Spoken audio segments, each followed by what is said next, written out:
NCLA parents, this is Fred Guldberg, Boosters President. I wanted to talk to you about the upcoming Board of Trustees meeting on this Wednesday, January 17th. The Board of Trustees will be hearing what the boosters and the parents, the school community wants to say about joining the State High School Athletic Association. As of this morning, we have a little over 250 signatures. I'd like to get that above 300. 400 was the goal, but just so the Board of Trustees sees that this is important to parents, that's really our goal. I wanted to answer a couple questions for you. I've been working the car lines and I've been talking to people at sporting events, and they brought up some good questions that aren't really addressed in the letter. And what I tell people is that this past fall, our volleyball team had an incredible season. We went undefeated in conference, and we were very successful against other public schools in weekend tournaments. We were denied being in the playoffs due to a clerical error. And not just the volleyball team, all of fall sports were denied being in the playoffs.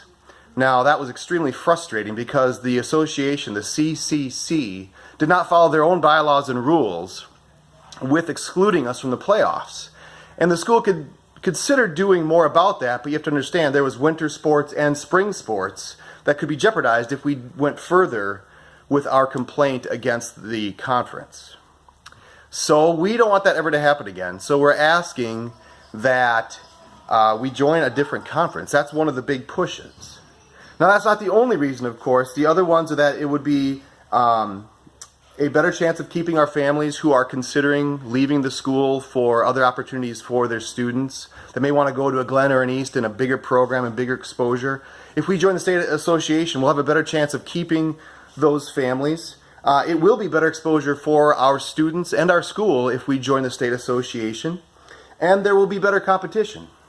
Now, this is where some of the letter doesn't address some of your questions to me that I've heard, and one of those issues is that will we have to face a Glen? There's no way we can go up against a 4A school, and the fact of the matter is we may play them from time to time, but Glen will not be in our conference. We would go in as a 1A school, the smallest school in the state association.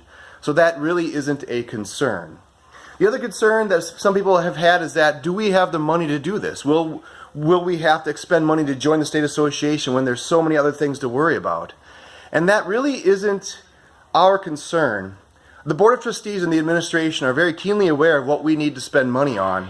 And what they ask the boosters to do is just see what the parents think about that. Would the parents support a move into the state association? And I would say 80-90% of the people that I've talked to are in favor of doing this.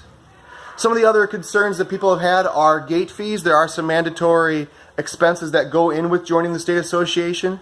The Boosters Club is in favor of those higher gate fees. We have been actually since the beginning of the school year. Ms. Fans and the administration have kept the gate fees low because they love the family that we have here at the NCLA, and they want as many students and as many families to participate at sporting events. So if you see her, thank her. Finally, there will be more paperwork involved, and yet we're not really worried about that. We're going to work at getting some more help with sign-ups and starting of the season for the spring sports in the next few months. So keep your ear to your email to see how you can help out with all things athletics. Thank you, and have a great holiday.